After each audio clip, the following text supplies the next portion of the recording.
Happy July 1st, everybody. It is hard to believe that we're over halfway done with the summer, but I hope that you have an awesome 4th of July holiday, and if you're doing any traveling, that you enjoy that as well. Before we get started on Chapter 7, I have just a few important reminders. First of all, thank you for completing your argument diagram assignment. I will have grades and feedback for you on that by Friday. Second, please remember that your topic paper is due this Friday, July 5th.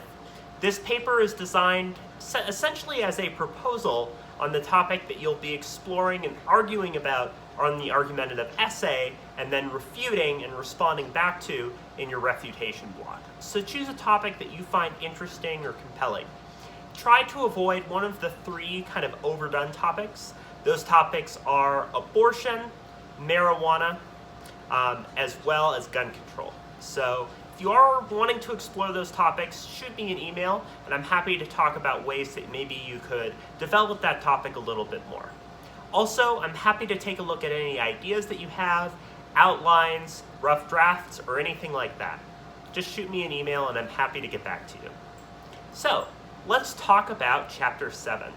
So Chapter 7 gets into a lot of discussion about the kinds of evidence that you use to back up claims. So, the same way you might hear show me the money, you hear show me the evidence. What is the support that ultimately gives you a claim that makes sense and is supported? So we've talked a little bit about evidence already, but this chapter really tries to get into the different types of evidence that you can think about using and integrating in your arguments. So there's a lot of different types of evidence that you can use. One of them is an example. So an example is sort of an undeveloped instance that shows where a claim might be true. So if I were to say, all cows eat grass, which you might be familiar with if you've ever practiced music, then I might point to Bessie the cow and say, Bessie eats grass. That's an example that we can generalize into the fact that cows eat grass. A hypothetical example is one where the example doesn't actually exist, but it probably does exist or could exist. So there's probably a Bessie the cow out there that eats grass, but I don't know of a Bessie the cow myself. You can also use statistics. So you've probably heard the phrase lies, darn lies, and statistics before as the three things you shouldn't trust. So statistics have their problems. One of the major ones is if you've ever heard the phrase correlation is not causation. What that means is even if two things are connected to each other in terms of space and time, it doesn't mean that one thing causes the other. In fact, there's actually a site that does a lot of really interesting correlations. In fact, one of them is that the amount of mayonnaise consumed in the United States correlates to the number of ski deaths in the United States. But I think you'd be hard-pressed to say that eating mayonnaise causes you to have a ski accident.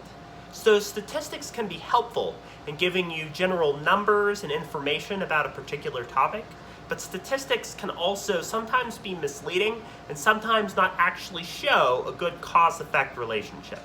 We'll get into that in a little bit more when we talk about logical fallacies. Additionally, you have what are raw numbers. So rather than using statistics or compiling data, you have just a full list of all the information. So maybe you're looking at the amount of people that have participated at a swimming pool. You might look at every single person that's gone to that swimming pool and have all that listing out, and that would be the number of people there would be kind of raw numbers there. You also have what are considered to be measures of central tendency. So you're probably familiar with these if you've ever taken an algebra course. They're things like the mean, the median, and the mode. The mean is when you take all the numbers, add them up, and then divide them by the number of instances that you have. So if you had 10 different ages, right, you'd add up all the ages, then divide them by 10 to figure out what the average age would be. You have the median, and that's where you line up the numbers from least to greatest, and you ultimately see which number is in the middle. And then the mode is the number of the set that's the most frequently occurring. So say in my 10 people who are different ages, the most frequently occurring number was 25. That would be your mode in that instance. So those are used to help make sense of a lot of the kinds of evidence that you might see. Additionally, you might see a trend, which is over time an understanding of where things are going. So for example, if you were to track stock market rates in the United States, you would see a bit of a trend, and then you'd see a downward drop in 2008 to correspond to the 2008 recession. And that over time would be understood as a trend. Then you have this idea of testimony.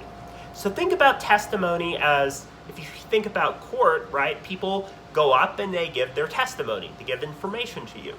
So there's different kinds of testimony. That's information that comes from a particular source that we think might be valuable. So testimony of fact is when a credible source tries to give facts and information about a situation. So for instance, you might have a witness who comes to the stand of a murder case and says, I saw this, I saw them do it, I saw them shoot the person and then run out the window. So that's an example of testimony of fact. You have a testimony of opinion where that gets into sort of the underlying beliefs that somebody might have, and if it comes from a credible source, it could be used to really help support a major claim. So for example, if you were to look at somebody like Colin Powell, when he gave his speech to the United Nations, you might say he gave a testimony of opinion that we should go to war in Iraq.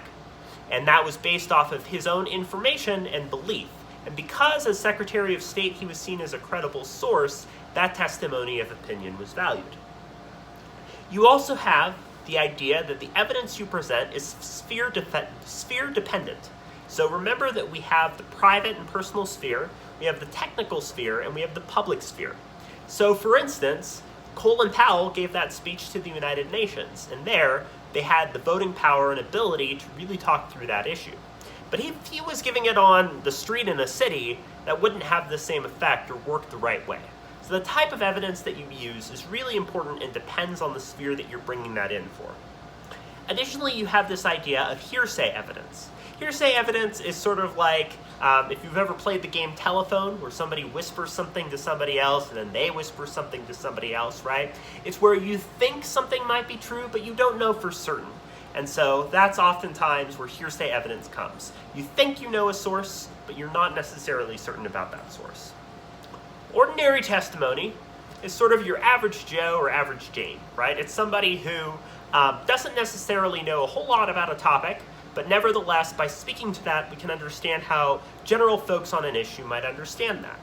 So if you've ever seen a lot of those late night shows where they go around to the street and they like come up to people and are like, what's your opinion about this? That's a really good example because they're seeking opinions and perspective from the public. Or if after a presidential debate, you have members of the audience talk about that debate and give their opinion about who won, that's a good example of that idea as well. Expert testimony then comes from somebody who's considered to be really credible and an expert in their field. So a really good example of that, going back to Colin Powell, might have that expertise. Or if you think about particular scientists that you would say are credible, so for instance, the late Stephen Hawking, if he said something that was related to black holes, you might believe him because you see him as an expert in his field. Additionally, you have this idea of reluctant evidence. And reluctant evidence and negative evidence are important to distinguish from each other. Reluctant evidence is when you give evidence that actually goes against and hurts your case. And you might try to do that in order to present the whole story on an issue. So for example, if Colin Powell was giving that speech to the UN and talking about WMDs, he might mention, well, we have gone to this location and we haven't seen any WMDs. And so he might give that evidence that while it seems like would hurt his case, helps his argument seem more reasonable and well-rounded because he's telling the whole story and not being afraid to give evidence that doesn't necessarily support all of his arguments. Some people might use reluctant evidence if they know that somebody else is going to use that evidence. So by bringing it in themselves, they've preempted and prepared for somebody bringing that evidence in later so that they can already address it earlier on. However, negative evidence is the absence of evidence. Think about it like negative space, or space that's not being used. It's saying there is not evidence to support this particular topic, right? So you see this a lot of times when people are just making claims. For instance, they might make claims about the costs associated with a piece of legislation, but not have any evidence to back that up. Identifying that lack of evidence then is negative evidence. Additionally, you have documented evidence. So documented evidence is, something like, for instance, a police report, or something like, a murder weapon at the scene of the crime. By something being documented and archived, it's evidence that we can see as tangible. And lastly, we have this idea of an assertion. An assertion is when you really boldly and confidently assert or put out a point of view on something, and you don't necessarily have evidence that helps to back up your point. A lot of times we see that by people just making claims that are not necessarily supported. So you can think about this chapter as really helpful for your topic paper, because you're going to be giving evidence and support that shows why your topic is important and worth exploring. So you should use some good sources like that in order to back up your point of view. As a final reminder, please remember that the midterm exam is going to be this next week. So not this coming week, but this next week. So please make sure to prepare and study through any material in the course that we've talked about so far in order to get ready for that. Otherwise, I hope you have an awesome rest of your day.